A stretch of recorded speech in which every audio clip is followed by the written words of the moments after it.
Hello, everyone, and welcome back to another episode of I'll Call You Right Back podcast with me, your host. Fantastic week in front of us, as usual. A couple things I wanted to talk about before we get to this week's guest. I literally just got home from Streets on Carson. If you listened to the podcast previously, you obviously know that I'm a ride or die for Streets on Carson.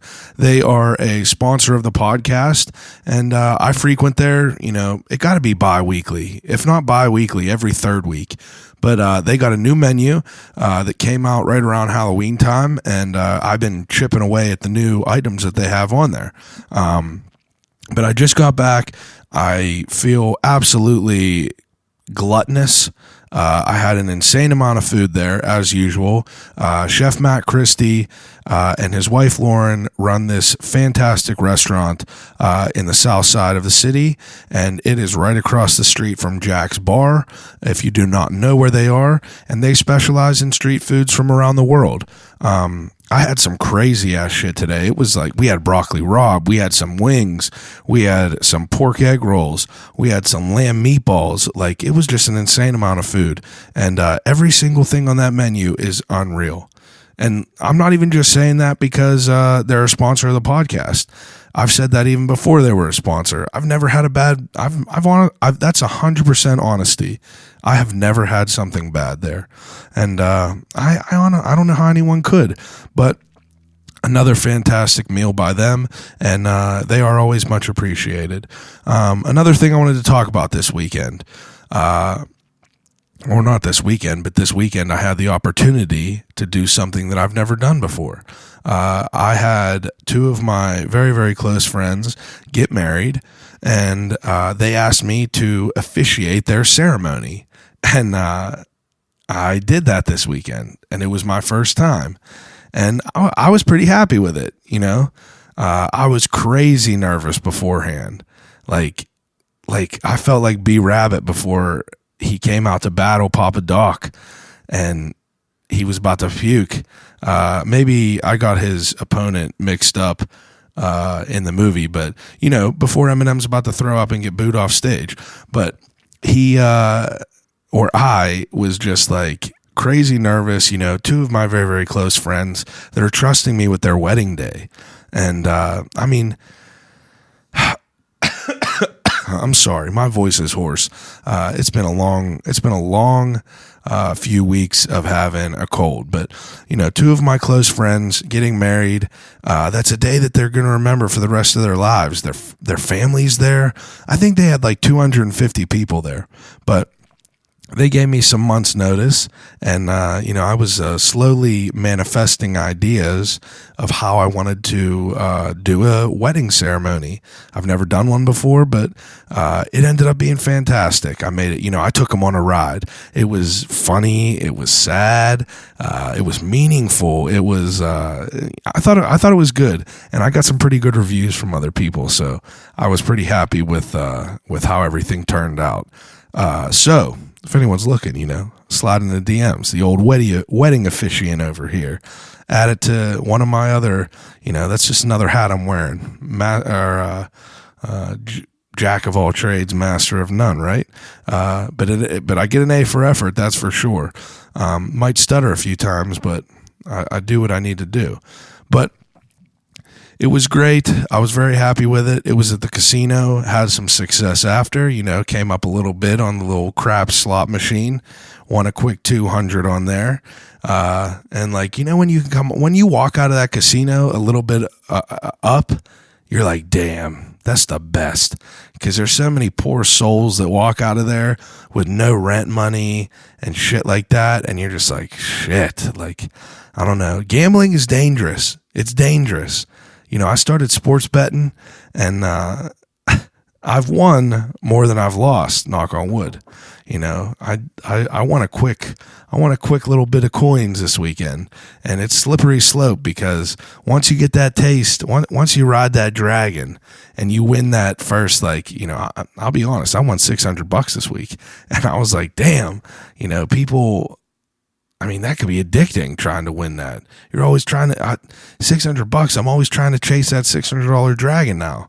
You know, I just think about, man, what else could I bet on? But like I said, it's a very slippery slope. So I withdrew my money and I got out while I could. But the reason everyone is here, a very, very fantastic episode this week. I talked to Brandon Grbach of Steel City. Steel City is a clothing brand that is taking over Pittsburgh in a very, very quick manner. Brandon was someone that I've known of for a long time now, actually. He did a clothing brand before Steel City that I knew of, and I kind of followed along with. And I didn't know that he did Steel City until, recently, right before I started hitting him up. It's awesome to be able to talk to someone who, I seen his first chapter, which was a brand called Dead Berry Dead.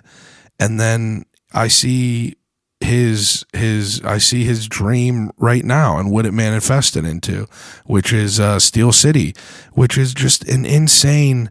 I mean, they're crazy talent, talented with their designs. They are persistent with their work. They're always putting out these crazy designs that they have so many different products, and they're all hits. And you probably saw him walking down the road today. But Brandon, as we're talking, I'm sorry. As we're talking on the podcast, I find out that Brandon had a business venture before all these clothing brands that was called Fallout. Fallout was a store by Century 3 Mall that was it specialized in paintball, airsoft, skateboarding. And I used to go there, and I had no idea this was Brandon. And I found this out during the podcast. And I thought it was pretty cool because I knew of everything this guy did, really, and it's cool to see the different steps that he went through. Fallout was dope. I went there a few times back in the day for sure. Definitely grabbed paintball stuff there whenever we were playing, and we talk about all that in here. And then we talk about Dead Berry Dead and what that was like running a clothing brand like that, and kind of the process of dissolving one thing that you love and creating and focusing on the main thing that you love, and what it was like along the way. And it was a really, really fantastic conversation. So before we get to the episode, Brandon and I talked, and we are going to do a giveaway. So if you're listening to this right now, obviously the podcast is out. And you know how I run things. So you look at the Instagram. This is only going to be on Instagram. But you look at the Instagram, and I will post the cover art. And that will explain the rules. And the later post, the follow-up post will be the contest. And I will run it until Sunday. And it will be the same way I do all my giveaways. You will have to be following I'll Call You Right Back. And you'll have to be following Steel City on Instagram. And you can follow them now at Steel City Brand. And go on there, follow them, follow me, and tag some people. And on Sunday, I will do a random winner, and you will win an OG logo Steel City shirt, and I will throw in a bunch of I'll Call You Right Back stuff as well. So without further ado, episode 96 of I'll Call You Right Back podcast with Brandon Grbach of Steel City.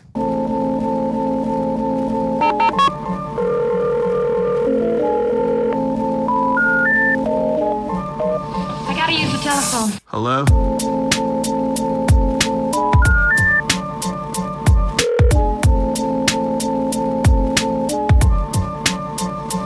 Telephone. I'll call you right back. Call you right back. Telephone. I'll Call You Right Back podcast.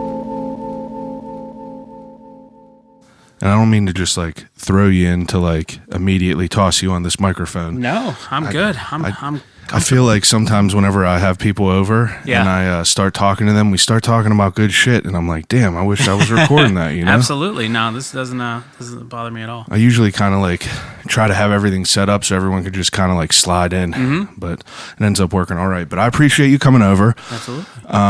So I've known about you for a long time. I'd say probably.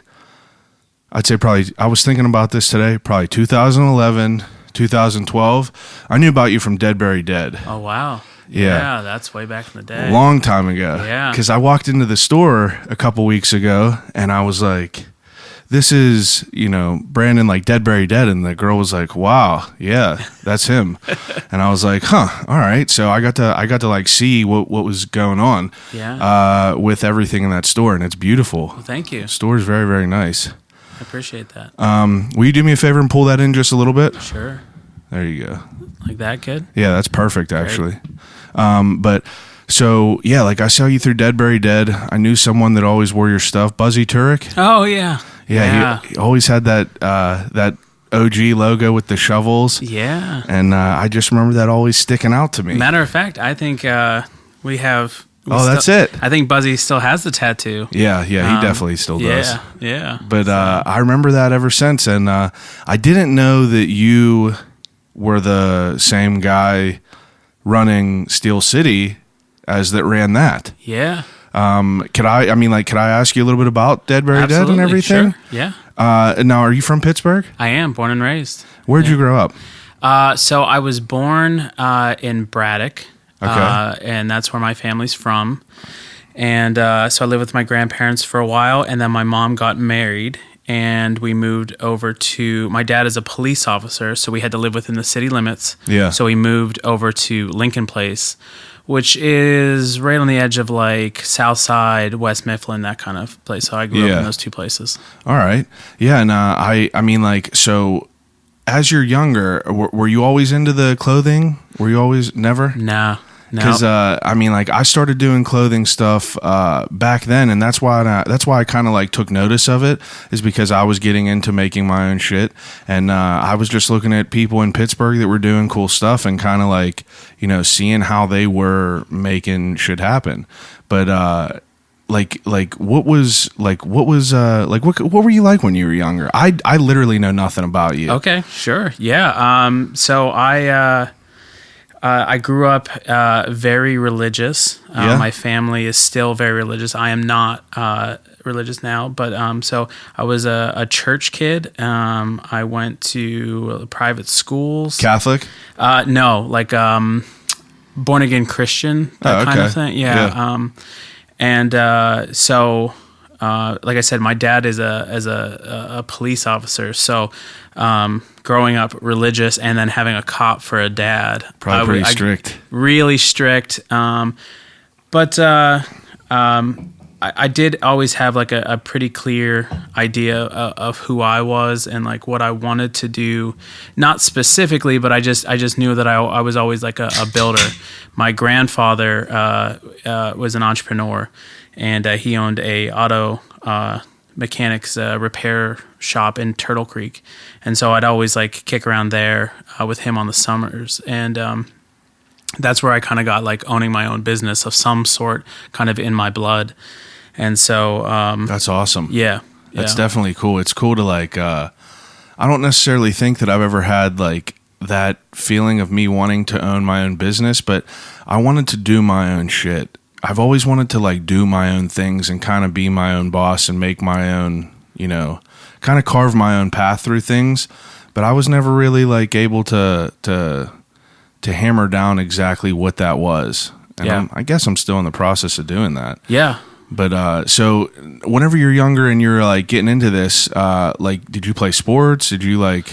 Yeah, I kind of dabbled. Sports wasn't really my thing. I was, I got my like first guitar on my 13th birthday, and so I got real into music. That's awesome. Yeah, so that was a big outlet, especially with being raised pretty strict. I spent a lot of time in my bedroom, so it was a lot of like drawing and playing music and comic books and stuff like that. So very nerdy upbringing, but kind of like set the stage for who I would be later in life. Yeah, for sure. So.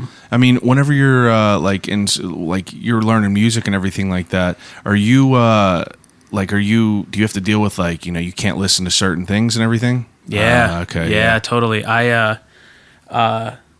had Nirvana's Nevermind, Smashing Pumpkins, Infinite Sadness. Those were my like go-to albums, and I had to hide them under my mattress. It's funny because like a lot of guys, like teenage boys, always hide porn underneath their mattress. I just hid like alt rock underneath there, and so my dad found it one day and was like, "You're not listening to this demon music," and broke the CDs and stuff like that. So it was pretty strict. Yeah, that's pretty interesting. Yeah. It would be interesting to. I mean, like I came up. I went to school. I went to Sunday school and everything, confirmation, communion and everything like that, raised Catholic, but like I'm not really religious now, I mean, whatever, there's a whole different conversation, but the reason I asked you about like sports and everything like that is because like Steel City is like, you have a shitload of stuff that references sports and everything like that. I just didn't know if you were one of them kids that was always like, collecting baseball cards and shit like that. Yeah, no, I did. I had baseball cards, but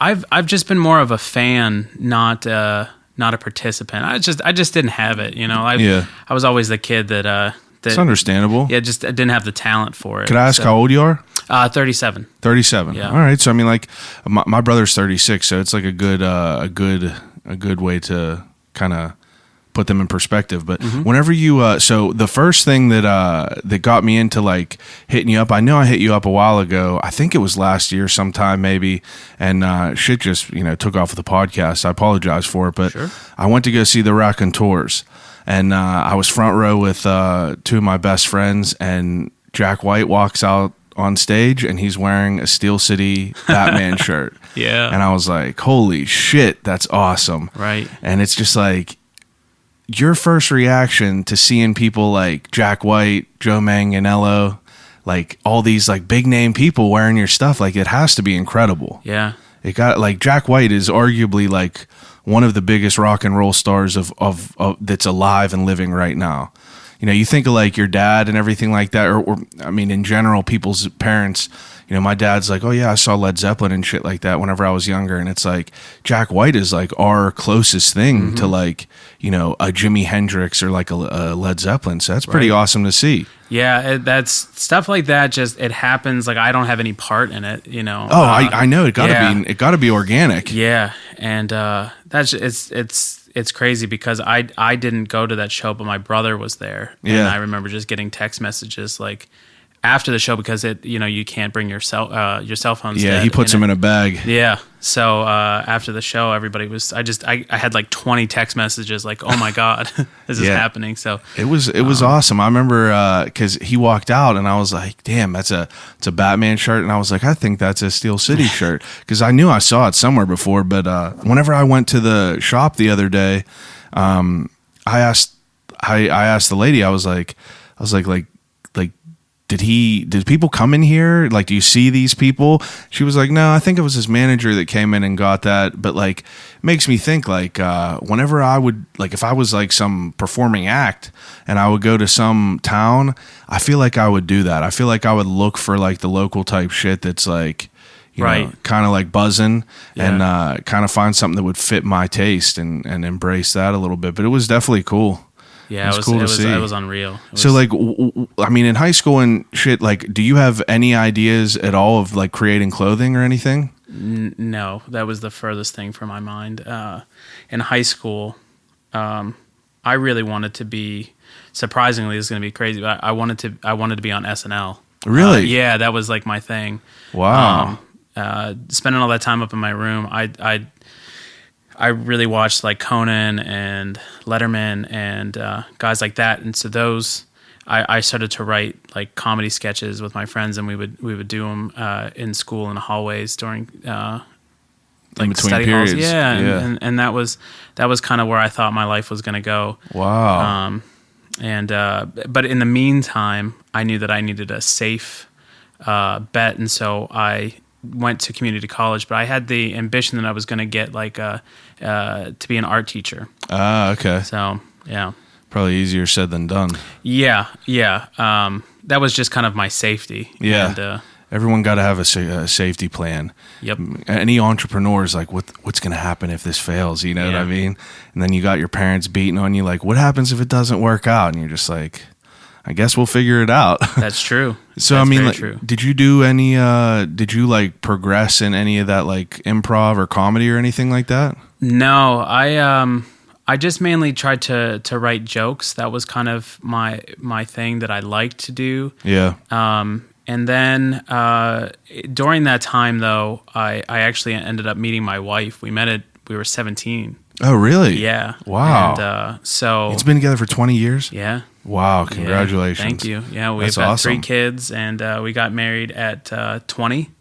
So I got married very young. Yeah. And so yeah, like having a girl involved definitely kind of is a distraction to art, but it was a good distraction. But so that kind of took a back seat because I knew like getting into a serious relationship, like I knew even as a teenager, like I wanted to marry this girl. So I knew that like, okay, maybe I should pump up that art school, or I'm sorry, being an art teacher, like bump that to first string, you know? Yeah. Comedy on the back burner. Yeah.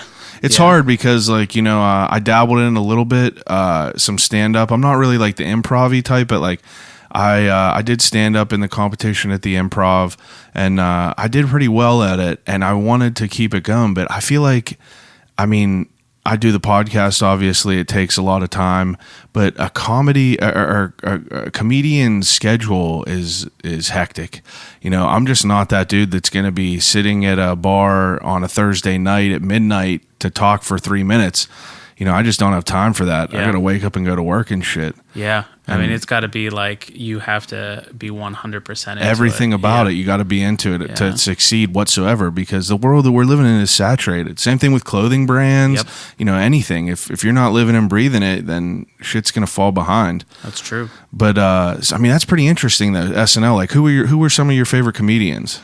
Oh, it was, you know, the Sandler, Spade, Farrell. Yeah, that was the era of it all. Yeah, yeah. And then Conan and Letterman were Yeah. the guys that I really ended up like vibing with. Like, I knew that those guys, like I felt like spoken to from those guys. Like they were all kind of the weirdo guys, like very dry. Yeah. And so that's who I wanted to be like for sure. It's cool that you had that draw to it as young as you did, because I never really appreciated any of the late night. And the more and more, I mean, the older that I get, I'm 29, but the older that I get and the more I do this, I really appreciate the way people interview. So I start to go back and look at things and listen to things. And, you know, Jay Leno and Conan and David Letterman even were just like, you know, I started diving into the whole thing from David Letterman's Netflix show, Right. where he just brings the people on, and it's kind of a video podcast. Yeah. But I just start looking at like old shit, because I was like, David Letterman, like he was like a, you know, people say the word goat, but like he's one of them if you do use that word. And I start to see all these old things, and I'm just like, damn, like these guys were geniuses. Right. And I guess I was just too young and dumb to not pay attention to it, but it's cool to see. Do you watch Hot Ones? Here and there. Yeah. I think that Sean Evans might be one of the best interviewers out today. Yeah, it's a cool concept. I like that. It really is. And I just saw the other day that Ellen DeGeneres started her own little like spinoff. She gives people a hot ass pepper and makes them answer questions. And it's weird because she obviously took it from this guy. Yeah. And but it's interesting, you know, like to hear how people interview and how people navigate a conversation. But that's Yeah. cool. I've never heard anyone that, you know, had that dream whenever they were younger. Yeah. Do you ever write it all now? I just finished a book. Really? Yeah. Wow. Yeah, Congratulations. Thank you. Yeah. I wrote it a couple years ago and have been kind of perfecting it. Just about kind of the journey of building a brand. Yeah. So yeah, I had one publishing offer, but it kind of scared me. So it's it's kind of like In limbo right now. in limbo. Yeah. That's all right. Yeah. You can't let it go until it's ready. I mean, Right. You work so hard on it. Yeah. And like obviously you're your biggest critic, and you're like, damn, if I don't think it's Right. perfect, other people ain't going to.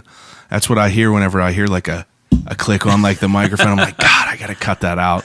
But so when did Steel City come into fruition? We officially say like 2011. 20 was- that long ago, 2011. Yeah. Wow. Right. Now, I know I'm jumping over, but like you did Dead Berry Dead before this. Yeah. Now, when did that come into play? That was probably So they kind of Dead Berry Dead and Steel City grew up together like brothers as brands. Okay. So it wasn't like one before the other. Dead Berry Dead definitely came first in a sense, but Steel City was there as a kind of offshoot brand. Oh, I didn't know that. That's why I asked, because I knew Dead Berry Dead was from that long ago, but whenever you just said 2011, I kind of wanted to see where they both were at. Yeah. So it started as just an avenue or a vehicle for artwork that I was creating. I had dropped out of Pitt during my senior year. I was, I think, 6 credits shy of my bachelor's degree. Really? Yeah. What were you going for? Elementary education. I was going to be an art teacher. That's true. Yeah, you said that. So, Damn, you were pretty far in. I know. What made you want to jump out? So I was married, and my wife and my wife was working, and I was just finishing up, like I said, and we started having this conversation like, okay, what are you going to do after you graduate? And obviously you're like, well, I'm going to use my degree. And as soon as that kind of like came out of my mouth, like my heart sank, because like, and it was the most obvious thing, like you go this long to go get a teaching degree. Now you're going to be a teacher. But I don't think I ever put those two things together. Like I'm going to have to be in a classroom with children. And I didn't actually have that conversation with myself until that very moment. And then I was like, oh no, like what did I do? And so then I kind of like freaked out for a week or two, and then decided, well, if I don't want to do this, then what do I want to do? And I knew that like in my heart, I wanted to own my own business, and that was it. Like there wasn't like, I want to own this type of business or I want to do this. It was just, I want to be an entrepreneur, and period. Yeah. So I was in the Cathedral Learning taking a test, and I was done. I just picked up my stuff and then walked out and never went back. Wow. Yeah. That's inspiring. Well, it was crazy at the time. Oh, I bet it is. You know, my mom didn't talk to me for 3 months. That's what mothers are supposed to do, right? They're supposed to try to scare you into it. Like, you better get back here. Yep. My mother would do the exact same thing. Yeah. I went to school for elementary ed and special ed for a year, and then I kind of had that like realization. Like, I did not give a shit about school, and I was just at Slippery Rock. I didn't drink or anything, and that's all people did was party. Mm-hmm. So it's just like I had nothing to do up there, and it just was not fun for me. And for me to be in school, it just wasn't all mending. And I just kept thinking, you know, like people were telling me I'm going to have to move if I want to be a teacher because, like, you know, there's not really any jobs around here. And I did not want to move. I'm definitely a homebody. I like to be around my family and friends and have home base. But that's a big trajectory shift, for sure. So, I mean, obviously you're scared whenever you did this. Now, what year did you get out of school? That's tough. I think it was 2006. That was whenever you stopped going to school? Yeah, 2005 maybe. Okay. Yeah. Okay, yeah. I'm just trying to like a timeline of when all the clothing stuff started. Right. So 2006, what are you doing after that? So I figure, okay, I want to be an entrepreneur. I started a very small action sports store at the time because I was into kind of like paintball, skateboarding, that kind of culture. So I started a little store over by Century 3 Mall. And was it Fallout? Yeah, that's what it was. Really? Yeah, that's why I met Buzzy. Yeah. So, oh shit! Yeah. So I still work with Dan. Oh, yeah. I work with him. I've been working with him since probably 2000 and probably since it was Fallout. Okay. You know, I did a clothing brand called Lost Boys, and Fallout printed all my shit. Yeah. In 2011 and 2012. That's wild. I did not know that. That's small world. What a small world. That's cool. Yep. Man, how was that? Like, that was a weird time in life. Yeah. You know, people were getting into airsoft real crazy. Right. Paintball was trying to make a resurgence. Yeah. I guess it really never fell apart, but I mean, it was becoming more mainstream. Yeah. I mean, Pittsburgh was huge. It was on the forefront of paintball. It sounds crazy to talk about now because people are like, paintball just sounds like this weird like fringe sport. Yeah. But at the time, it was really a big growing. ass deal. Yeah, because in Latrobe, those two brothers invented they were like the Bill Gates of paintball guns. They invented like the entire operating system that pneumatic guns could fire that fast. So they were making money hand over fist on this like crazy new action sport. What was that called? Was that Smart Parts? That was Smart Parts. Wow. Yeah, so those kids were from Latrobe. Yeah.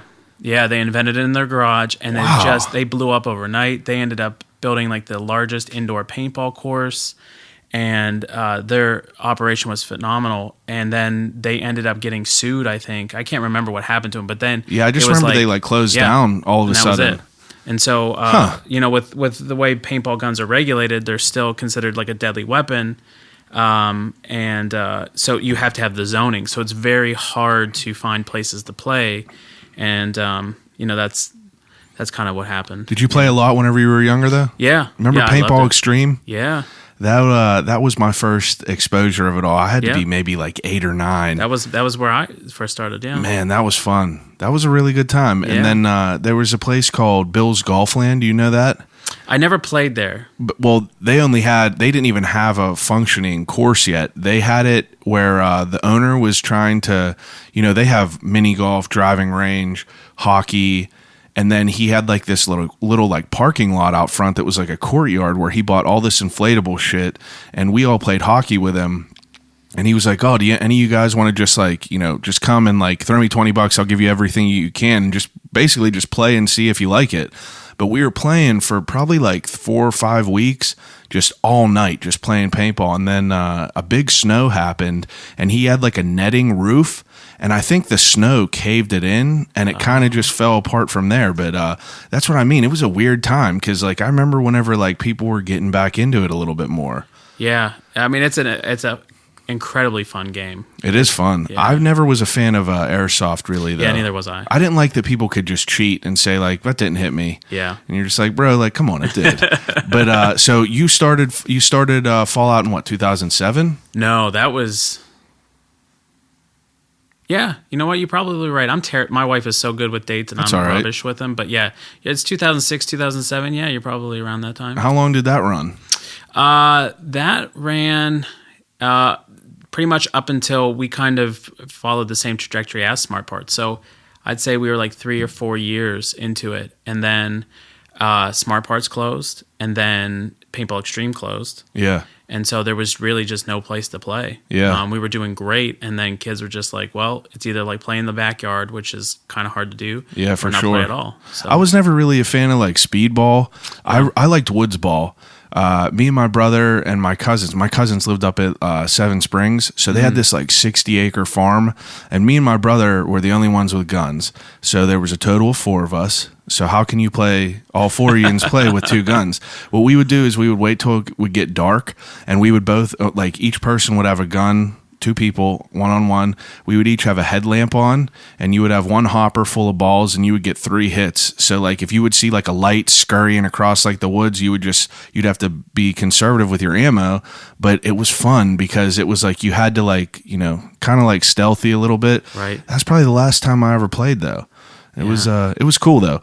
But so you guys were like, I mean, where does the printing come into play at Fallout? Well, yeah, that's how everything kind of started. We wanted to make shop T-shirts for Fallout, and the guy we were using at the time, I think, was a meth head, and he was never delivering on time, and his quality was terrible, and so we thought, okay, well, like it can't be that hard, right? So we looked online, and I found a screen printing press for $199. Yeah. And I bought it. It came with a tutorial, DVD tutorial. And so we set it up in the shop bathroom of all places because it was the only space that we had. Wow. And printed T-shirts. Was it just like a 1-color press? It was a 1 color. That's all we needed.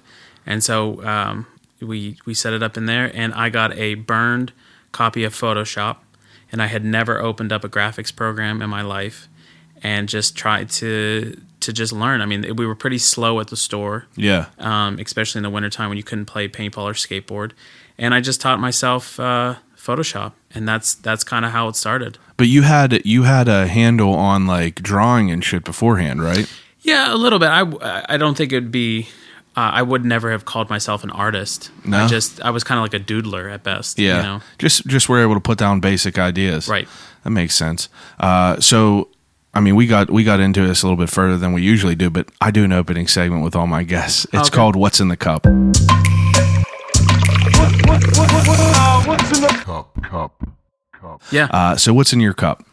Plain old Diet Coke. Diet Coke. I'm drinking a Monster Rehab, and we're not going to get too deep into it because we're just going to finish this. We're going to keep going on with this conversation.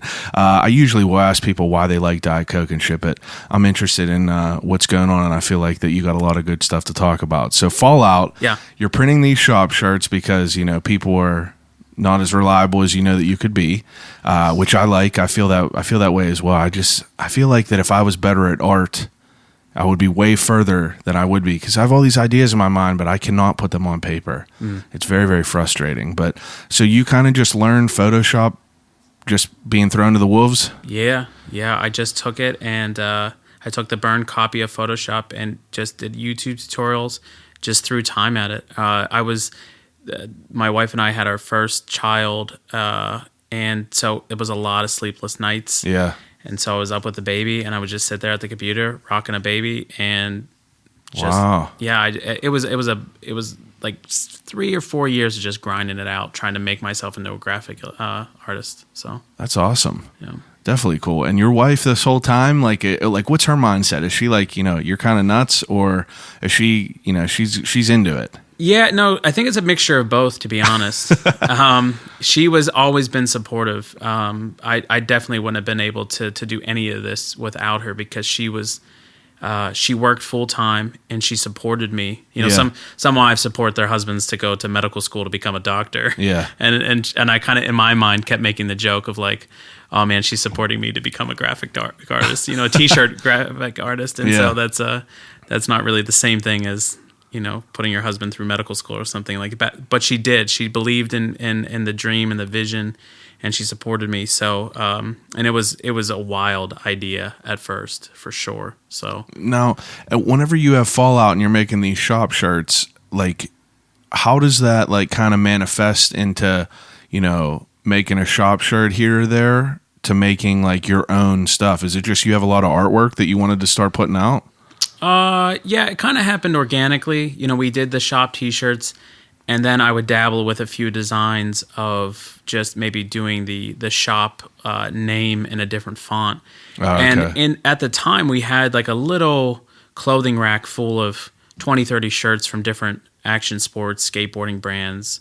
And we would just kind of throw our shirts in with those other brands. And they started selling as well as those other brands because Yeah. people like that local flavor stuff. They liked supporting us Yeah.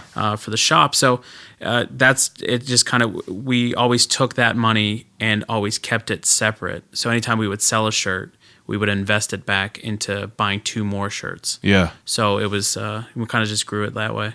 That's pretty sick.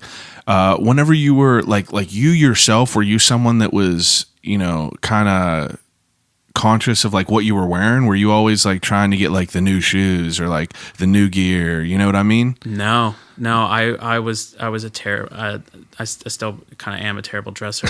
No, I just I didn't. I like graphic T-shirts for sure, but Yeah. the whole outfit was kind of lost on me. I have been wearing Vans and Nike Blazers, I think, for as long as I can remember. So no, like fashion in that sense was never there. Man, Vans are crazy. Yeah, I have so many shoes though. I know. I got so many Vans, and it's just like that's all I wear. And if you think about it, Vans are the only shoe besides for like a Chuck Taylor that people that are poor up to people that are billionaires will wear. Yeah. You know what I mean? It's wild to think about like how much that they have like progressed and everything. Yeah. Now you got a color for every single thing you could have. It's true. But I mean, it's cool to see that like you're able to kind of like shift that into there. Now, where does the name Fallout come from? It was just kind of we wanted like a name that could do a multiple like sport. It could cover multiple sports, right? We wanted it to be able to cover paintball, but also skateboarding. Yeah. And so it was an idea of that this kind of just works. There was no real rhyme or reason. We just liked the name. Yeah, it and just it fit. worked across, multiple things. Now, whenever you had different brands in Fallout, were they like, did you have like bigger name brands, like, Toy Machine type stuff, like that type of skateboarding, or was it more of just like low key brands? No, we had Toy Machine, we had Girl, Alien Workshop, Oh, we had okay. the Hundreds. Wow. We had a lot of brands back then. Because honestly, I remember going in there and just seeing. I just remember strictly going in there for like paintball and shit. And I remember going in there with my buddy for airsoft stuff. But I don't remember a lot of like the skateboarding of it. But that's sick though. Now, what was that like? Like how did you kind of? I mean, we talked about how like Dead Bury Dead and Steel City kind of like came up together. Now Fallout, I mean, is like a little bit is dissolving over time, and I mean, like what was like where were you at in life right there? Were you like, what am I going to do now, or did you have kind of like a plan what was going on? No, it was a shock to me. It was really hard when Fallout was kind of crashing down because the whole industry kind of left, and it kind of left me heartbroken. But it wasn't all lost because I did invent Steel City and Dead Bury Dead while at my time at Fallout. Yeah. So that was kind of where I was going. However, Fallout was tough because I was so far into the financial end of Fallout because paintball and skateboarding required a lot of inventory and a lot of equipment. Yeah, expensive shit too. Yeah, we had to have like a whole scuba tank compressor, and that was $5,000-$6,000 in just one piece. I mean, paintball guns are multiple hundreds a piece, like barrels and shit like that. Right. I remember all that stuff being crazy money. Yeah, because it was so niche, and so it taught me how to be an entrepreneur. Like the failure taught me the business end of it, aside from the art. The failing in the business. So it was really hard to get Dead Bury Dead and Steel City out and away from like the sinking ship that was Fallout. Yeah. And so, but I was able to do it, and so I took some time off and let Fallout die, and then kind of started designing full time with Dead Bury Dead. Yeah. And so. Now, let me ask you a question. I would feel that it's a little bit more personal, but you letting Fallout die, I mean, that's obviously your baby, and you've had that for, years.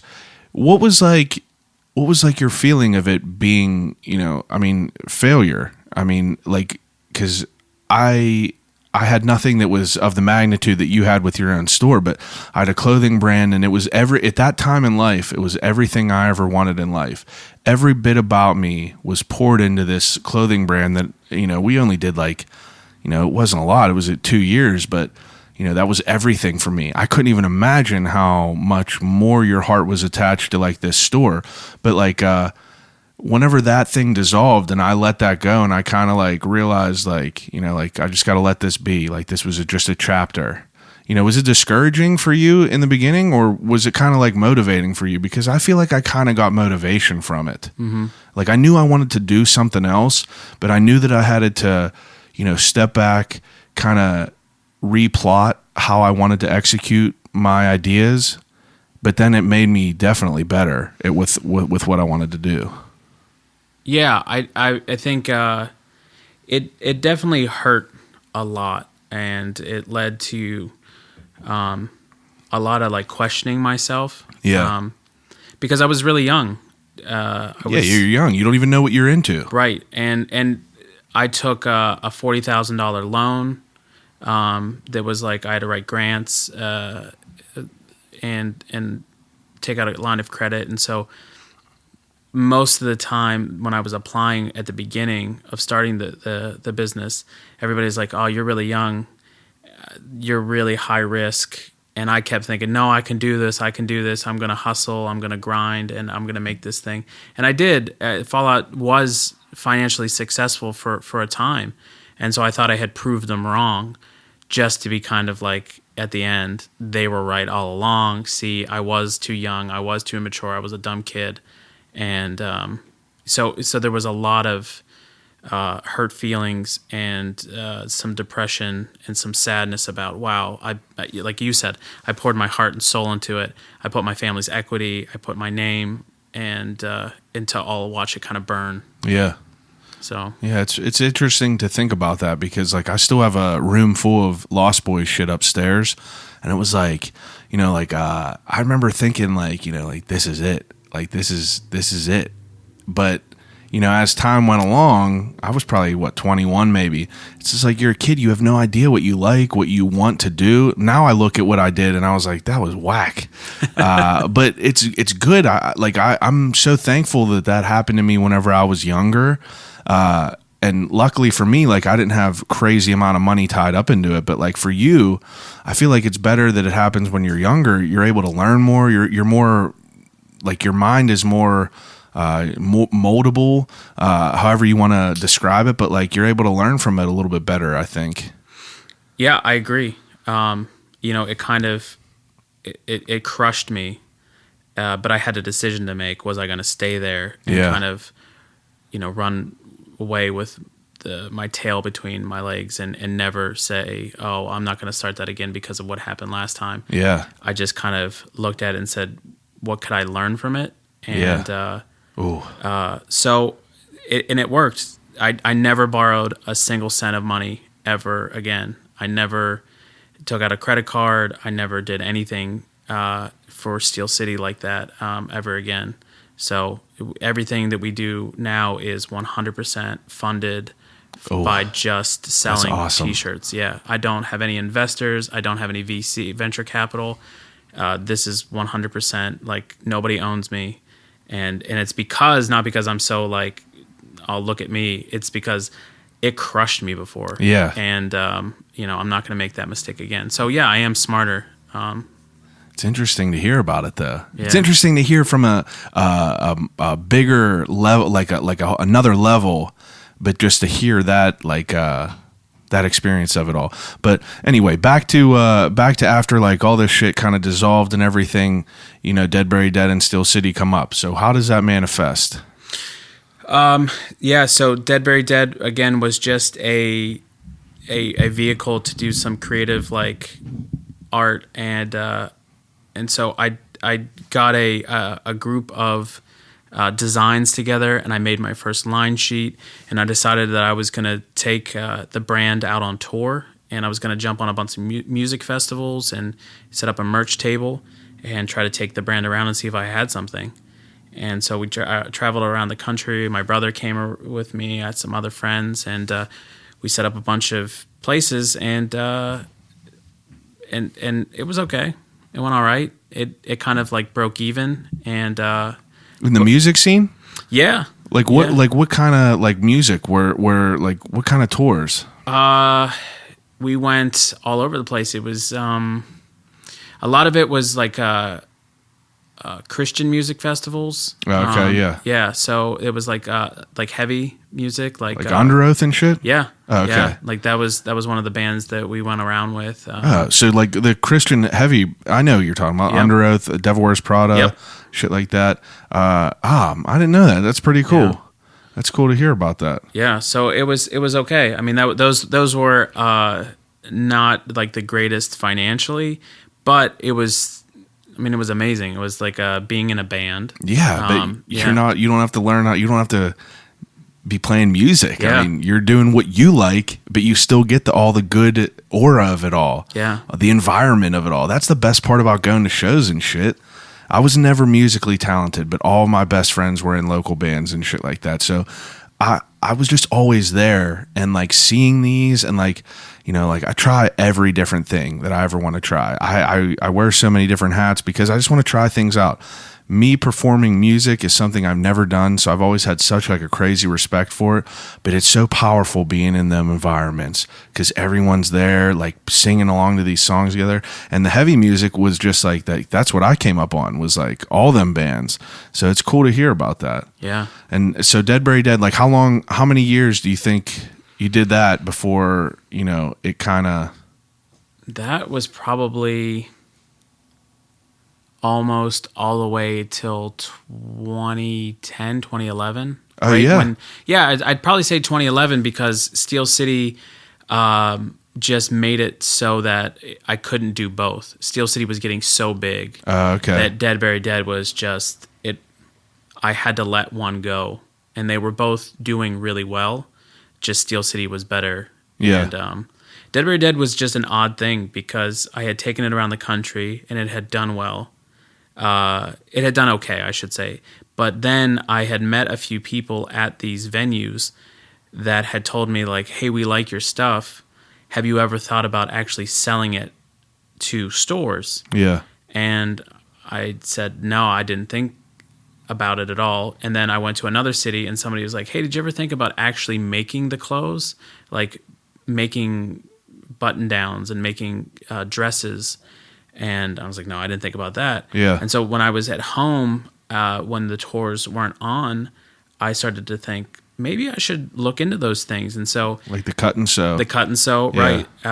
And so I had met some friends that lived in LA that were doing all of those things together. They were selling to big box stores, and they were actually cutting and sewing all their own clothes. And I was like, this is amazing. Yeah. It seems like the next step for Dead Very Dead. So I spent a lot of time out in LA. Again, same way that I learned graphic design is the same way that I learned how to cut a dress and to sew a button down. I just hung out in shops and learned about dyeing fabric and making t-shirts. And that I came out with another line for Dead Very Dead that next season that had dresses and custom t-shirts that were dyed our own colors. Wow. And then I took all my money that I had and I bought a table at Magic in Las Vegas, which is the largest like wholesale apparel thing. Everybody's there, from like Ralph Lauren, the Hundreds, all the names that you could ever Right. think of. I went a couple years ago. It was pretty insane. Right. And it's incredible. And I was like, you know what? This is it. I think I got something. I'm going to roll the dice. And it went horrible. Oh, did it? Yeah. Yeah, It was because that place out there was definitely way more different than I ever thought it would be. And I was definitely shocked with how people carry themselves are out there, because, like, you know, basically you want to make these people think that, you know, you're not interested in their stuff. You want them to sell you, and like you want them to basically kiss your ass and be like, you know, you want my clothes because my clothes are, you know, X, Y, and Z. But it was tense. I worked at a streetwear store in Southside for a while, and we went over there and we went to like Magic, and we went to the cut and sew. What was that part? There was Agenda, Magic, and all these Project other things. and- Yeah, all them other ones. I can't remember. But so your experience there, though, you had a full line with you, Yeah. and you were basically trying to get it in stores. Mm-hmm. Now, you said it didn't go that well. Like, what do you mean? The minimum buy-in to just buy the table on the floor was $6,000. Yeah. So that was just for you to sit there. Yeah, you're in a hole. Right. 6G hole. 6 Gs, but then you had to obviously pay for your flights because it was 3 days. Room and board, all the shit. food. And then you needed to have a full sample line. So you needed to have all your stuff there, and then you needed to make sure that you stowed out your booth because you couldn't just sit there at the table. You had to have like displays and banners. Because like people go all out. Yeah. Pink Dolphin's booth was like one of the sickest that we've seen there. Had to be, you know, they had to spend $10,000 just on like lighting and displays. Yeah. Yeah, it's all about who can flex more, right? You know, but we were in the lower rung of like the indie brands, and so we were in the pool section. Yeah. And the pool trade show was, for us, you know, that was like getting called up to play in the Super Bowl for us. Like, that was incredible. And it was 3 days, and it started at like 8 a.m. and then went to like 4 p.m. And for the first 2 days, I think we had like maybe 4 or 5 people walk into our booth. it was brutal. Those hours were like excruciating. Humbling. Yeah, I mean, you put so much time. It took me a year to prep to do all that stuff, and thinking that like people came in and looked at it and just were like, "Nah, I'm good." Yeah. And that's exactly how it is. You know, like that's how we were whenever we were shopping for our store. You know, if there's stuff that you don't like, you're just in and out. You're gone. And it's fucked up to think about that because, like, you know, it's people's heart and souls. And I mean, it's business. Yeah. And so it was terrible for the first 2.99 days. And then the very last hour of the third day, a guy came in and he was dressed in and I'm sure you know how like everybody goes there. They go there in like Flexed the out. craziest outfits. Off-white shoes, matching jeans, Right. shirt, everything. So this guy comes in and he's dressed like some guy from IT. He's dressed in like a white like Oxford. He's got khaki pants on and loafers. He comes in and just sits down in our booth and starts looking through our clothes. And I kind of just like, by that time I'm shell shocked. Like Yeah. I'm kind of like, I'm ready to get out of here and go home and lick my wounds and figure out like what I'm going to do. Yeah. And he sits down and starts leafing through our stuff. And he starts pulling the clothes off the rack. And my brother was in the booth at the time with me. And we're just kind of like looking at each other like, what's going on right now? And he pulls out a piece of paper and starts writing an order. Really? Like, doesn't say anything to us, just starts writing stuff down. And I asked him, like, can I help you with any? Can I answer any question? No, I'm good.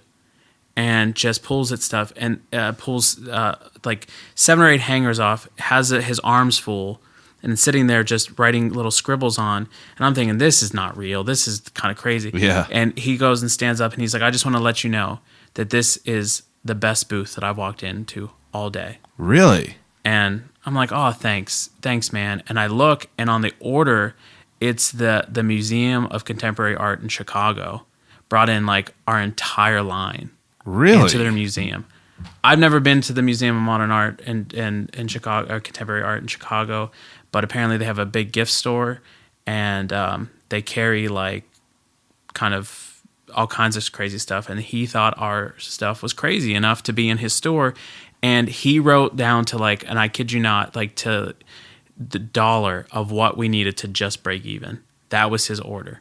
Wow. So at the 11th hour, he came in and saved us. Jeez. And yeah. That's So- crazy. Yeah. And he's still actually, and as a fun little Easter egg, Deadberry Dead hasn't been producing clothes for a long time, but we'll still fill his orders. Really? Yeah. He'll still place orders. So like it'll still be Deadberry Dead like designs, and you guys will make some for him? Yep. Wow, that's so awesome. Yeah. And as another Easter egg. So they do well, I assume. Yeah. Wow. Yeah. And That's as so another cool. Easter egg, he called me maybe 2 years ago. I can't remember. You'll have to fact check me on this one. But it was a few years ago. He called me and said, I just want to let you know, Robin Williams and Patton Oswalt came in and bought a lot of your stuff. And he's wearing your stuff right now. So I just want to let you know that. He's like, it's against policy. We don't take pictures or anything. But I just want to let you know that. So, and that was a few years before Robin died. So you'll have to figure out what date that was. But I was just, oh my God. Wow. Yeah. I remember going to a Wiz Khalifa concert and seeing someone random in my tank top that I made, and I almost fucking cried. I was just like, you know, like, I was like, this is what it feels like to really do something that people like. Just to see someone random wearing your stuff. And man, Robin Williams though, come on. Yeah. Jeez, that's crazy. Yep. So, I mean, like, you could still get it there? Yeah. Yeah, I'm not sure. Like, we haven't placed an order in a while, but yeah, up until just a few years ago, and Deadberry Dead's been gone for a while. But Yeah, that is so cool to hear. yeah. So we've told everybody else no. We're like, no, sorry, we won't place orders like a year. But for him, Yeah, if you that dude saved was me. there, Yeah. absolutely. You got to be cool with him. Yep. It is. I mean, like, that place is wild out there. That was definitely an overwhelming experience to go and see all these brands, because, like, you think of, like, the shit that you make and you're like, this is it. And then you go out there and there's hundreds and hundreds of brands that are just like, they're going just as hard as you. And I mean, it's wild to think about, like, all that equal talent just out there. But just got to put in the hard work and hope it pays off. Yeah. So that thing, I mean, Dead Dead kind of took a back seat. Now, where were you at with Steel City while this was going on? Right. So we did Magic 4 years in a row with Dead Dead. But like on our second or third year, we were getting a lot of orders from Japan. And Japan loved Dead Dead, but they also wanted us to do custom stuff for them because they love just like old school Americana. Yeah. And anytime I was talking with those buyers, they're like, "You're from Pittsburgh." And we would be out talking to them, and I would tell them about like different teams and things that like old defunct teams from Pittsburgh.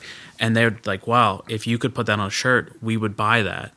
And so I took Steel City to Magic our second year, I want to say, and just put it in the other side of our booth. So I was selling Dead Dead and Steel City at Magic. Yeah. And getting wholesale accounts. So we were selling Steel City in Japan before we were selling it in Pittsburgh, if you'll believe it. Really? Yeah. Wow. Yeah. Now, before like the stuff with Magic, though, is Steel City's up and running. Are you just selling stuff online? Yeah. Yeah. And it's like how many different designs do you think you had?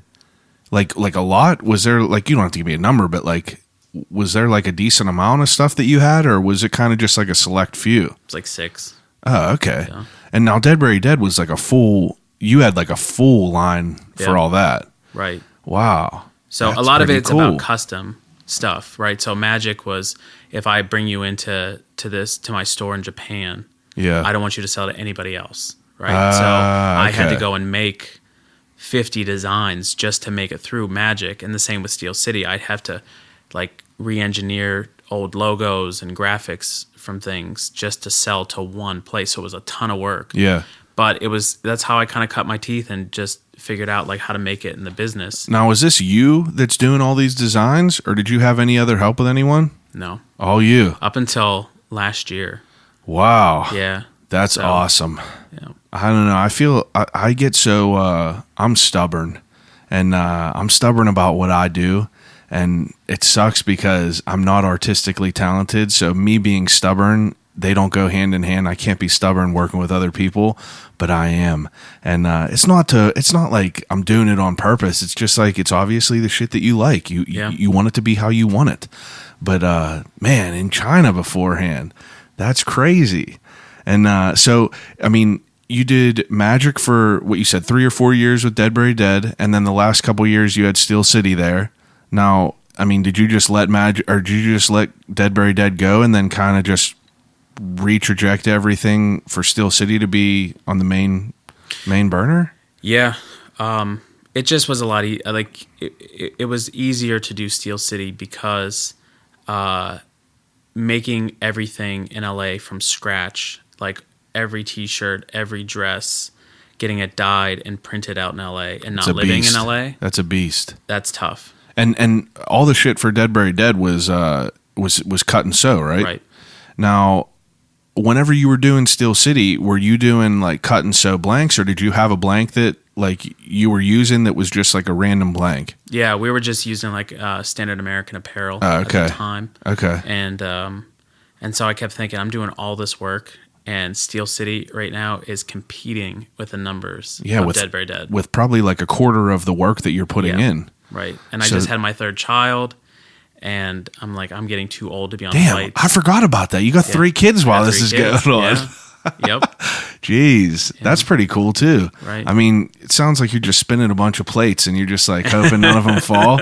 But it makes it exciting. You know, like it's not boring. No. If you got all this shit going on, you can't be bored, else something's wrong. Yeah. But now, while you're doing Steel City, like what was like the first design that you guys did for Steel City? Yeah. So our first design was the one that kind of launched us, and we did a kind of mashup of the old school, I think it's the 90s Pirates logo. Yeah. And we wrote zombies in it instead of the Pirates, and the Pirates were going through like a real suck phase like they're going through right now. That was a Steel City shirt. That was our first. The zombie shirt. The zombie shirt. Wow. Right. So that was my very first Steel City design. and I had done some other ones after that, but that shirt was our launch shirt, and it's the shirt that projected us into like it was our kickstart, because one evening we got a burst of sales that was our biggest day ever, because AJ Burnett, the Pirates pitcher, had got it somehow and wore it on the pregame interview, had cut the sleeves off and wore it. And that was one of those nights that he had like a lights out game. Wow. And perfect storm. Yeah. And so they were interviewing him, and he wore it before and after the game, and people saw it and it went crazy. That's so cool. Yeah. Where does where did you, were you like a horror movie fan? Is that why you made the zombies logo, or were you kind of just like, Pittsburgh zombies kind of go hand in hand? Yeah, it was just because of the zombies, and then they were just playing they were playing terrible at the time, but yeah, it was because of Romero for sure. And but I thought it was kind of funny to mash up the logos just because of how I remember that clear as day. Yeah. I definitely remember that. That's cool. I never knew that was a Steel City shirt though. I just remember that as like a, just a memory. Now, did you guys do like what were you doing, like marketing? Like whenever you were just starting out with that? I'm trying to think, because Instagram wasn't around then, was it? No, Facebook really wasn't. Yeah. Like the thing, and so it was all like word of mouth. Okay. And all, like, you didn't have like was your stuff in any stores in Pittsburgh? Yes, it was. We had a really good relationship with Steve from Decade down on Carson Street. I do remember that. Right. So and Steve's now now he's doing TV shows. Yeah, he's killing it. That's pretty wild too. I worked at Threads right across the street from them. Okay. So like I always was over there and seen his stuff. I forgot that you guys were in there. I think that had to be the first place that I seen you guys. Yeah. Steve was a huge part of Steel City's success, because he was the first guy that kind of saw the need for like a brand like ours in town. And now, you're doing the zombies logo, and it's like, where does that manifest? Are you guys like, did you have an idea that you wanted to kind of keep it like a loose base of Pittsburgh, like Pittsburgh symbology and like kind of Pittsburgh feels? Yeah. Would you say most of the designs they're kind of like themed towards that, right? Sure. Yeah. Yeah. Okay. Right. Yeah, it was just kind of selling what you know. Yeah. And I know a lot more about Pittsburgh than I thought I did. Yeah. And I wouldn't say that I love sports, but I'm not like one of those like die-hard sports guys. Yeah. But I just love the history of, because I think growing up in Braddock and seeing like the way that Pittsburgh kind of started, in the sense of like being called the Steel City, and seeing like that type of way of life, it kind of made me more attracted to telling that kind of story, rather than, I love telling the sports stories, but just like that, like Pittsburgh was so intricate in the world's history as far as like producing that much steel during World War II to beat the Nazis. Yeah. Like that's incredible. And like that made me feel really proud about where I was from. And that kind of like pride, I think, is what really shifted the focus to Steel City, and then like kind of made it the main focus of what this brand is going to be all about. Yeah, rather than just like, a bunch of shirts you see like on the strip, that are just sports. Like you would definitely have more in-depth, a more, like you guys get deeper than just Pirates. You know what I mean? You got those too, but like I saw the one in your so you guys do that t-shirt club. Yep. The shirt club. Mm-hmm. And I saw the one, it was a Braddock. It was black. It had a nice red font, and it said Braddock. It was like a couple years ago. Yeah, Braddock Tigers. And, like all your logos are pretty cool, but like I don't know what the Braddock Tigers are. I'm sure you, like, what are they? So, yeah, that was the team. They still exist. They have a little league team. Oh, and really? Yeah, Braddock's. Wow. That's like Braddock's team has always been like the Tigers. See, that's pretty cool. Yeah. That's cool to. I never knew what that was, and I'm also not like a. I played football 15 years of my life. I haven't watched a Steelers game in years. I just ain't a big like. I watch the Penguins. I enjoy hockey, but I more or less like I like the symbology of it all. Sure. You know, I mean, I'll go to a Pirates game, but like I'm not gonna watch one on TV. It's just not my bag. But I like the support. I'll wear everything. You know, I got no hate against anything. It's just, you know, I got better things to do than watch some baseball. But I like that you guys kind of get deeper with all that stuff. Like I was looking at whenever I was just in there, I loved the REN's Afraid of the Dark. I loved my favorite logo that you guys right now is it the Comeback Kid? Our mascot. Yeah. Yeah. That's my favorite. I saw that and I love it. Like Thank you. I think that's such like a cool. I'm usually not like a skull guy. You know what I mean? I feel like skulls have a bad rap thanks to like Affliction and Tap Out and all that shit. But like, it's cool. Like I saw that thing and I don't know why. I don't think I've ever seen it anywhere on anything else before. But I ended up checking out all this stuff because that was the first time I was in there and I really got to like see all the different stuff. And I saw that you guys have the Eaton Park. You got all these collaborations with these like incredible big names in Pittsburgh. Eaton Park, Mr. Rogers. What was it? PBS? PBS. I mean, you can name them all off, but you guys do such like a cool, you know, they're almost like Easter eggs or nods at certain things. And I like that. I like that you have to think a little bit to kind of get what you're doing. But, yeah, I don't know. I enjoy it though. I think you do a lot of the cool stuff. Thank you. Now how is it, what's the process of you like going from, you know, a shirt here and there to kind of expanding? Like what was that like bubble that kind of like lifted you guys up and you were like, you know, this is going to be something? Well, I think it was just defining what we were going to be about. Like I know that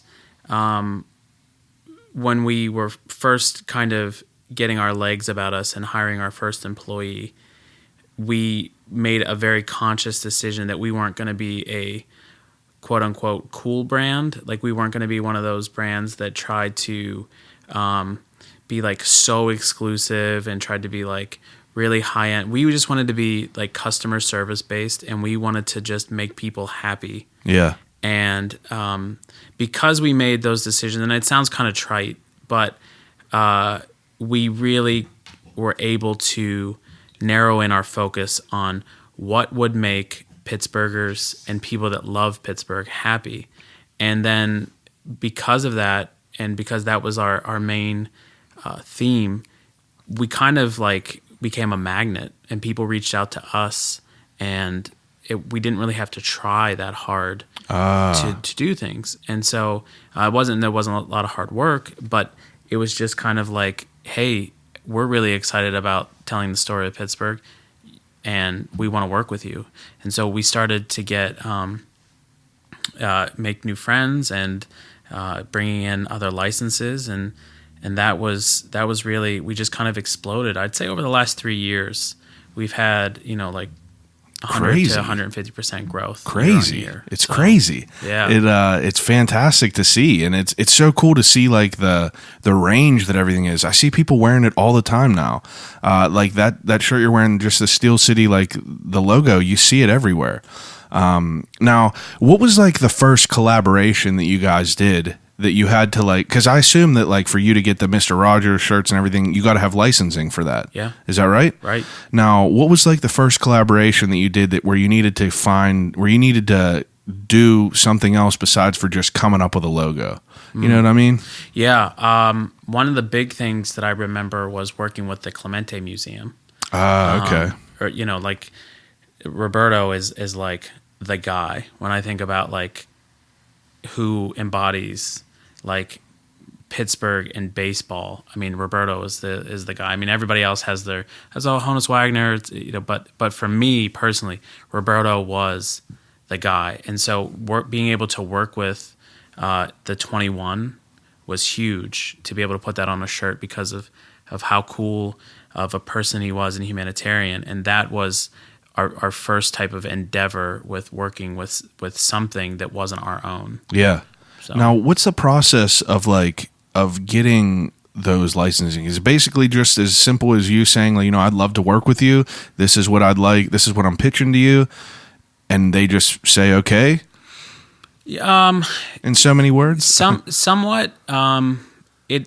Normally you have to give like a guarantee. Like, okay. You're going to have to, like, if you want to work with us, you have to guarantee us you're going to sell this amount. And then you need to make like a deposit in good faith.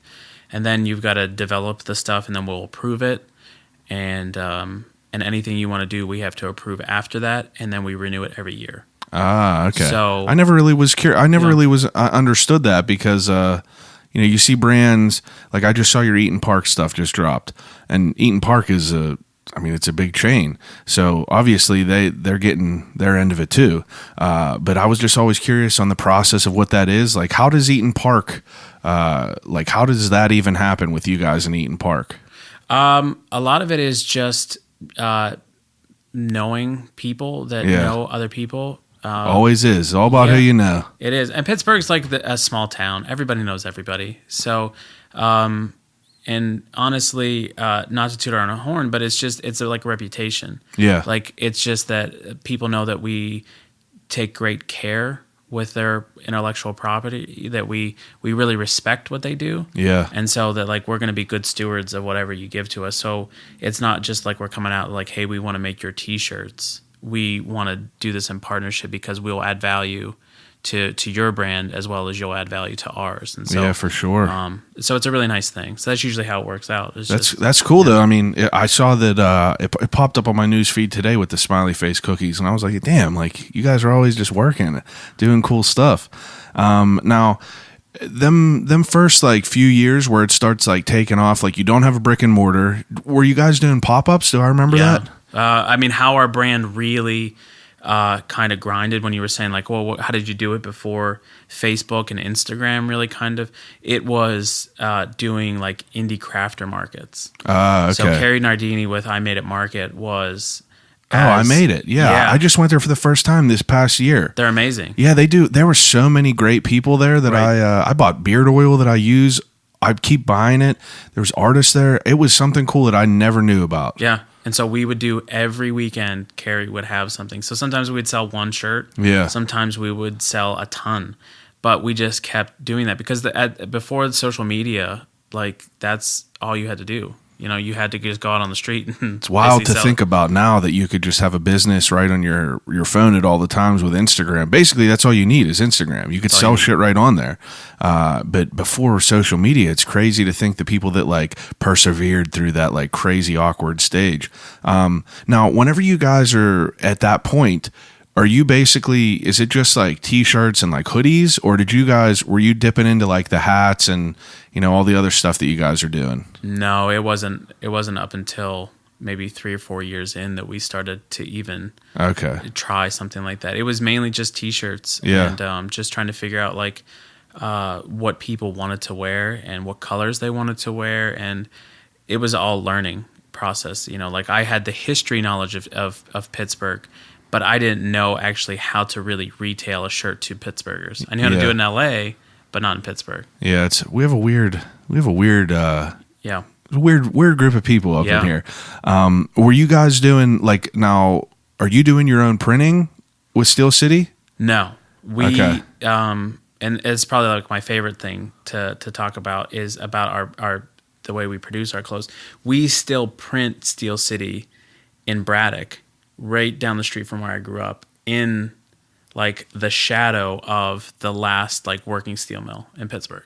Really? So it's as Steel City as you can get. Wow. And yeah, we work with a small local company that we have a great relationship with that we've been working with, I should say, for years. And they're just a mom and pop shop like us. And so everything is really just hands-on, so we can really quality control it. And so it's great. Yeah, but it's in Braddock, so you can't get any more. Yeah, that's really cool. I didn't know that. So yeah. Wow. Now, whenever you're like kind of making that jump from smaller numbers of quantities to like the big numbers and everything, like what was like your first like thought process? Like, did you do that before? Like, was your mindset then like, let's see if we could sell all these now? Or were you like waiting until everything sold out? Like, I'm sorry, that's a little bit long drawn out of a question, before you made that long jump to like the quantities, were you selling out all the shirts that you had right then and there?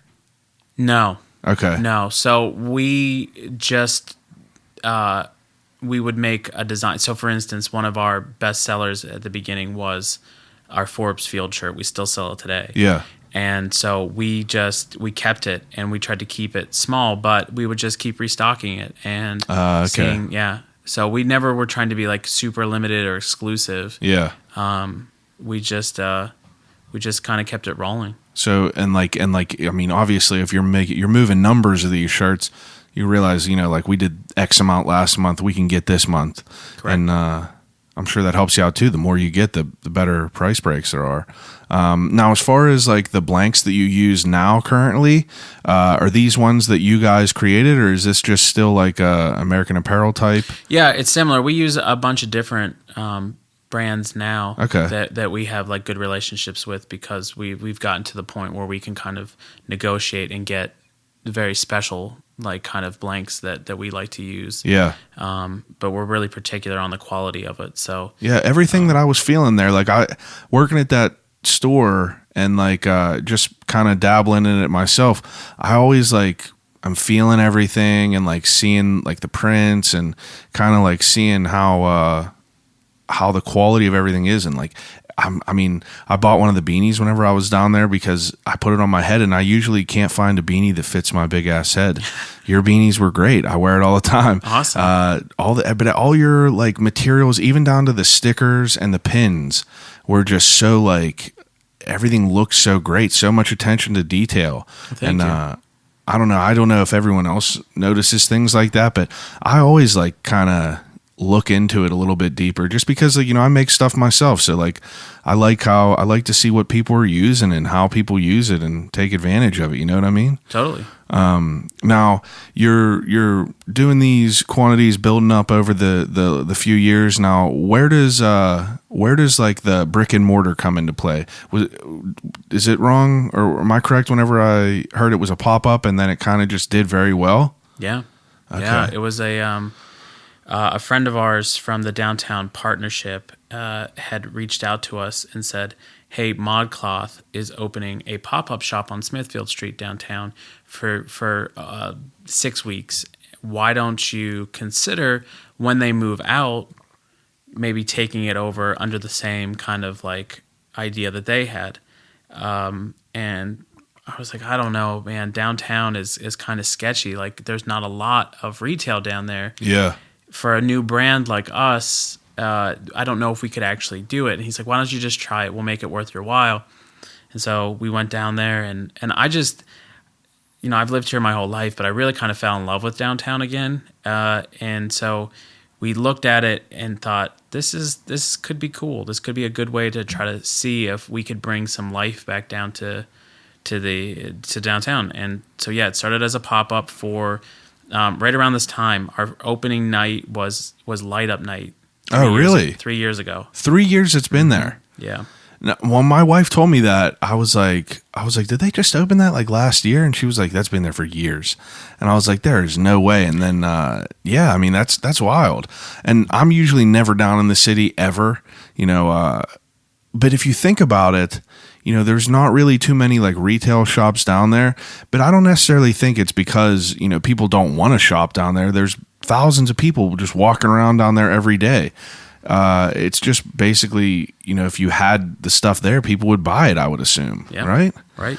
I mean, yeah, because like whenever I worked down there for a brief stint, probably like 6 months, right next to Wiener World, like our building was right there. But on lunch, I would just walk around, and I remember, the only store that I ever seen down there was like Social Status, and it's just like you walk around, there was nothing. And I feel like if there was more stores down there, people would, that they would go into them. Yeah. Got to be there to be able to use them, right? Yeah. It's gorgeous down there. I think the architecture and just the energy down there is great. Yeah. The city is beautiful. We have a great city. I like that it, I've traveled a little bit recently, and we went to Portland and then Seattle, and like they're huge compared to us, but like we have just like a big small city, we can get to wherever we need to go in such a great amount of time. It's not like LA, you got to drive for a fucking hour. That's terrible. true. Now that pop-up shop, whenever you guys first opened, was like the first night successful? Like you had people in the first night, or was it kind of like a trickle in, people finding out about you? No, it was great. Yeah, light up night that year was really good. They had we had really warm weather that year, and so it was great. It kind of kicked off with a bang, and then that holiday season just kind of exploded. Yeah. And so honestly, it was so easy to sign that lease. That was the easiest thing in the world to do. And we just love it. It's difficult. It's a difficult thing to have a store in downtown Pittsburgh, just because there isn't parking. It's tight, and but it's like the heart. It's the epicenter of everything. Like we have the PPG Paints Arena right down the street. We've got Heinz Market District. the Market Square. Yeah. So a game day, our store is packed. That's true. That's a good point. Yeah. Now, whenever you have this store and you're first like opening up this, pop-up shop before you sign the lease, what how much inventory did you have? I mean, that store is pretty big. You had to have like a decent amount. Like now it's packed. I was blown away by how many different products that you guys had. But in the beginning, it obviously couldn't be that easy.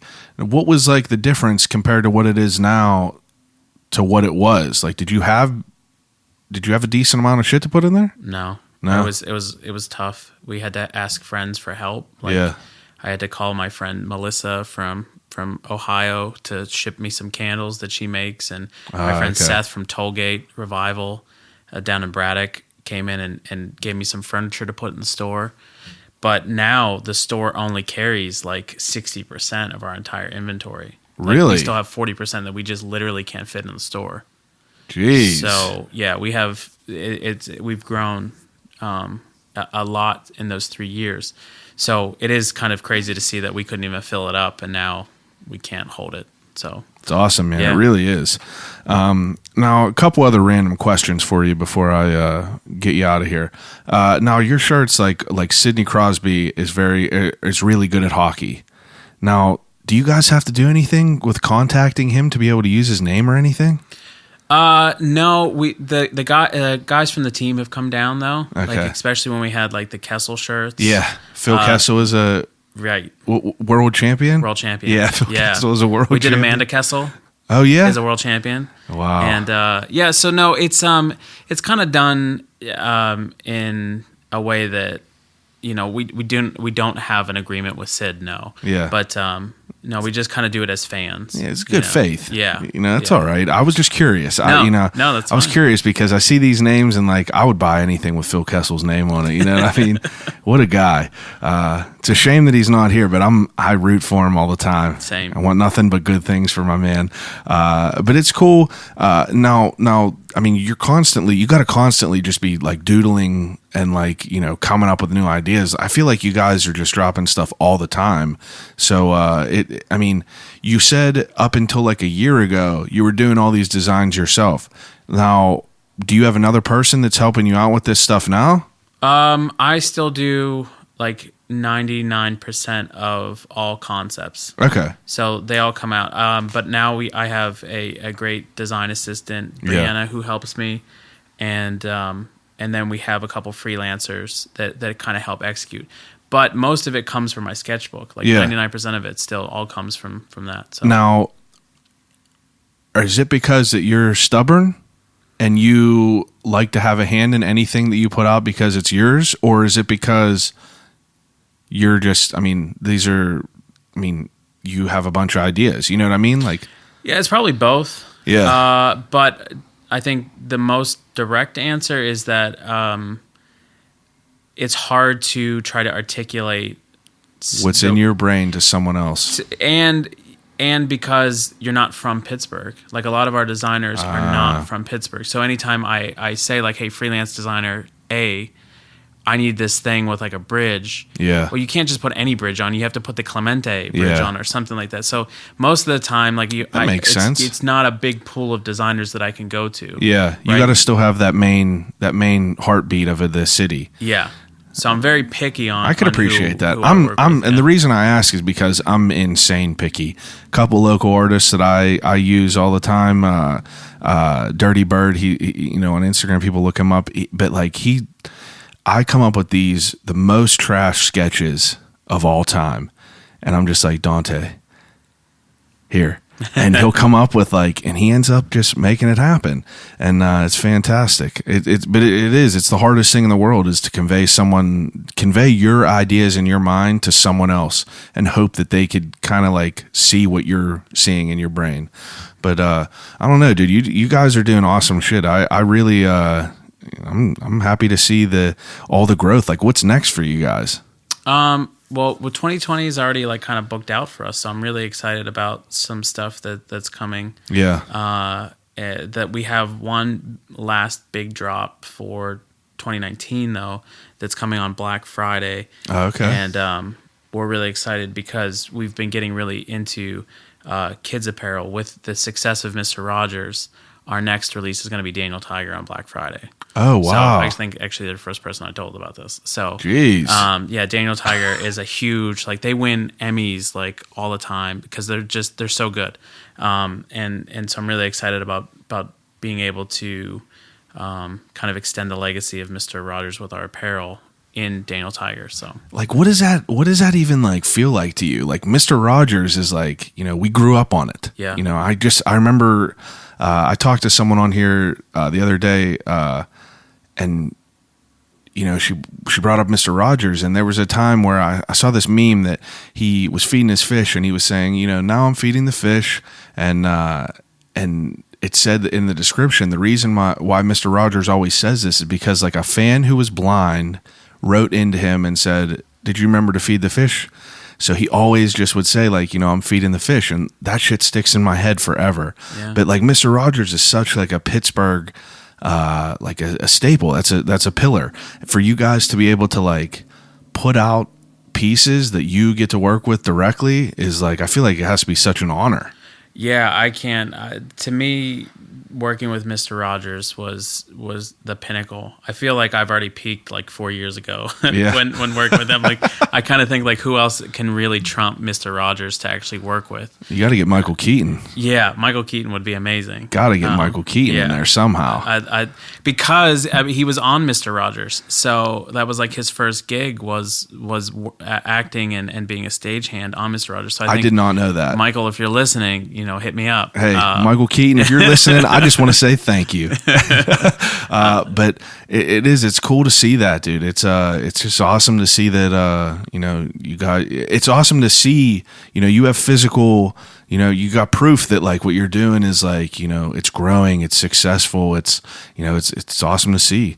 And I just have a small taste of it with the things that I do with the podcast, but I couldn't even imagine. I couldn't be more happy for you. I mean, thank you. It's definitely cool. But, all right. So I'm trying to think if there's anything else that I forgot to ask you about. I don't know. I think I'm pretty good. Now, this is the ending segment that I do with all my guests. It's called Desert Island Questions. Mm-hmm.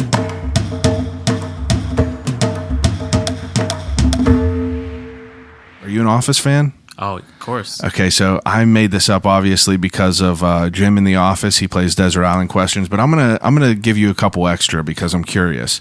Now, I give my guests 3 categories to take with them on a desert island to use, and I give them 3 choices for each category. So the first category to take on a desert island is things to watch. So whenever I say things to watch, you could pick, a movie, you could pick a whole series of movies, TV shows, whatever you want, but you get 3 choices. 3 answers? 3 answers. Oh, man. I would have to say easily The Office would be, yeah. That's great. Arrested Development. Okay. And then I really love Freaks and Geeks. Oh, yeah. Fantastic. Yeah. Crazy that show didn't go on longer. I know. It's really wild. And to hear... you hear Seth Rogen and people of them speaking about it now. They're like, oh yeah, we didn't even think that was anything, but now it's this cult classic. Yeah. Incredible. All right, so you were pretty quick with those answers, so that has to mean that those were close to your heart right there. 3 people that you would, we kind of answered this, but 3 people you would want to work with if you could. I would love to work with exclusively with Roberto Clemente. Yeah. I would love to work with Warhol. Oh, yeah. Have you guys not done anything with him yet? We have with the museum. Yeah. But I would love to be able to do exclusive stuff with his actual Like estate. Yeah. Yeah. And do it from Pittsburgh. I think that would be cool. Printed in Braddock. Right. I feel like that's where Andy needs to be. I didn't know about that, and that's awesome. That's a cool little cherry on top. Right. Like we're printed in Braddock, Exactly. in the shadow of the last working mill. Like that got some weight to it. Yeah. All right, so who third person? Man, I would love to work with Billy Porter from Fame. Oh yeah. Yeah. Pittsburgh. You know? Yeah. Those are good answers too. Man, Andy Warhol. You got to put Michael Keaton. I'll give you that one too. I would love. Yes, absolutely. Gotta have Michael Keaton He in gave there. us a shout out on his Instagram. Did he? A little bit ago for that shirt that Jack White wore. Oh And, wow. Yeah. Oh yeah, that the was- Batman thing. Right. Jesus. Yeah, that was a dream come true. So Damn, that's crazy. All right, so the second regular category. Do you read it all? of course. Yeah. Okay, so 3 things to read on a desert island. I would have to take Lord of the Rings. I love Lord of the Rings. Lord of the Rings fan? Yeah. That's love good. it. I've never read the books, but I've only watched all the movies one time. I got to watch them again. Yeah, they're amazing. I would take anything by Simon Sinek. He is the guy that really helped define like the way I think about business. Okay. He's like an optimist. Okay. So I love that. And then I would have to say the third book would be right now. If I had to go for like what I would love to read right now, I love Pete Holmes' new book, Oh, okay. Comedy Sex God. I didn't read that, but I do like yeah. Pete Holmes a lot. Yeah, his humor and like just like the way he grew up in a very religious way. I think we're kind of like kindred spirits on that. So I really like his comedy. Did you watch Crashing? I did. I thought it was fantastic. Yeah, broke I was my heart sad. when it ended. The series finale, I mean, the season finale at the time, I was like, damn, this is so great. And then they're like, it's canceled. I'm like, God damn it. All the good things, but it's good. I don't ever want shows to go on longer than they have to. Like The Walking Dead, absolute rubbish now. Yeah. Terrible. But did you know, fun Easter egg, Nick Offerman from Parks and Rec campaigned super hard to be Gimli in Lord of the Rings. Really? Yes. I did not know And that. Samwise, how do you say his last name? Gamgee. Gamgee, yeah. He wanted to be both so bad. Wow. Because I just saw that on Hot Ones, actually, and I was like, damn, Nick Offerman in Lord of the That Rings would would be be crazy. I couldn't even imagine him, like, not being Ron Swanson now. Right. Just like I can't see Steve Carell as anyone but Michael Scott. Yeah. It's bizarre. All right, so the three of your favorite pieces, personally, of your favorite pieces. Number one, I would say Pittsburgh is Stronger Than Cancer. Okay. Not because it's so much of a great piece of graphic art, but it has blown me away for how much that design has raised to help people. So that is my number one. So you guys give part of your proceeds from that? Yeah, all the proceeds. Oh, I didn't know that. Since its inception. Since we created it with D'Angelo Williams Yeah. back in the day when he was our Oh, running back. yeah. I do remember that. And now we run it with Cam Hayward. Yeah, I We've been saw doing the that for a pictures couple with him. years. So, yeah, I mean, like, that design, I mean, tens and tens of thousands of dollars that thing's That's raised. incredible. Yeah. And it all goes just to, it's never gone to, like, raise awareness for something. It's Yeah. gone to actual people that are struggling with cancer. So that's hands down, no question about it, my favorite design.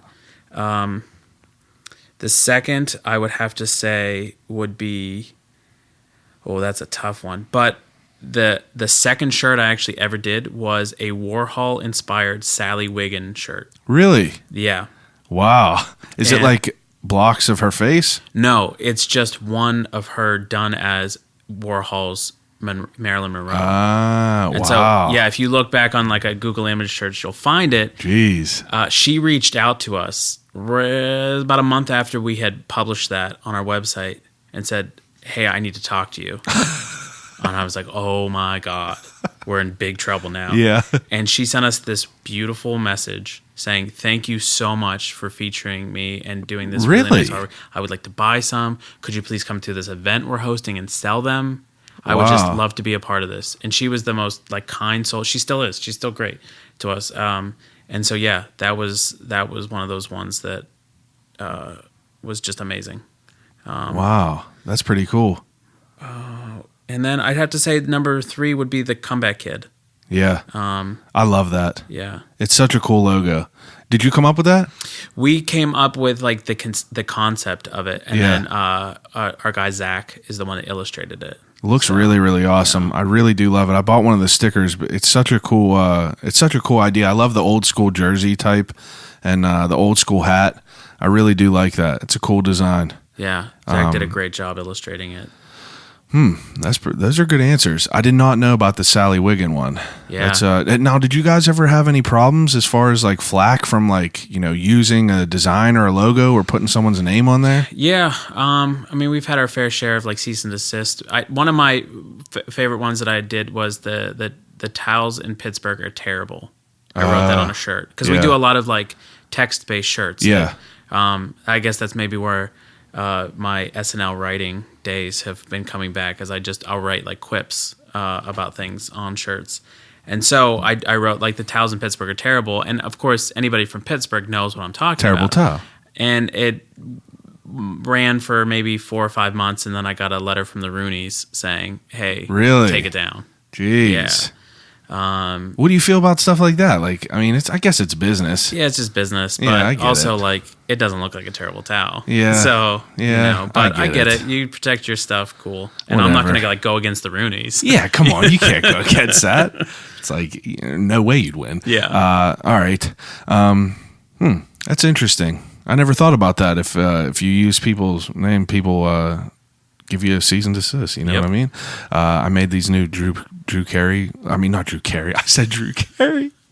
Drew Barrymore shirts for the Halloween shit, and I just like, I think like I could definitely probably get in trouble for it, but I'm not.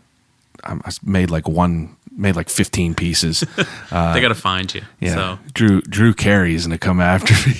All right, so the last category that I give people is 3 things to listen to on a desert island. So you could get 3 CDs if you could. Yeah, well, Dad, if you're listening, it would be Nirvana's Nevermind and Smashing Pumpkins' Melancholy and the Infinite Sadness, and Me Without You's Catch for Us the Foxes. Wow, those are 3 good. It seems like you got your choices right there. Yeah, I think about this stuff often. Some people just sit there and they're just like, "Damn, I don't know," and I just let it go. I'm just like, I'll cut out any downtime. So what do you like? What does your family think about this? They happy with the way you came out with all the clothing shit? Like, I now mean, they are. Steel City is. I mean, that's probably one of the biggest brands in Pittsburgh. It's got to be cool to see. Yeah, now they are. At first, they weren't. A little sketchy at first. Yeah. What the hell are you doing? But now I take them all on vacation in the summer, so now they're like, "Oh, okay, that's working out. Everything's for you." all right Yeah. now. I mean, that's fine. I knew it would work out. Yeah. All right. So the second to last question is a death row meal. So you could eat whatever you want from wherever you want, as much as you want. The Coop, chicken and waffles. Where's that at? The Coop is a food truck. The Coop. Yes, the Coop. Local? Yeah, Okay. and they're opening a brick and mortar, but yeah, it's a food truck. They got chicken and waffles, and I'd probably get a number. Well, if it was a death row meal, I'd get a number 3. I'd probably get the 3 tenders and a waffle with the maple syrup. I'm a chicken guy. Yeah, I love it. I mean, it's to die for. So Man, the Coop. I'm going to have to check that out. yeah, All right. I searched them out. I drive far to get the Coop. Wow. Drive far for the Coop. All right. Now, the last question that I ask everyone is if you could have a conversation with anyone alive or dead, who would it be and why? Oh, Fred Rogers for sure. Fred Rogers? Yeah. That'd be your guy. That would be my guy. He's not the first time. This is not the first time that he's been brought up. He would be incredible to talk to. It would be so interesting to just sit there and be like, like, where did all this come from? Yeah. How did you build this? And Yeah. how is it still as relevant today as it was back then? But I don't even know what I would say. I don't even think it would matter. I think I'd just like to be with him. I like to think whenever I ask people this question that it would almost be like this situation. Like, both Ians just sitting on a couch, for 2 hours just in a waiting room somewhere. And you're just able to have some random, like, chop it up organically. I think about this all the time because, you're going to be like episode 96. And I hear everyone's answers and I really like think about who I would love to speak with. And, it always changes. Half the time I'm thinking like, I would love to speak with Robin Williams, Steve Carell, Mac Miller, all these people. But Fred Rogers is a good answer. Yeah. Real good answer. Well, take a second, promote anything you want to promote. This November's Tea Club this month is we're doing an exclusive release with Rocky Blyer.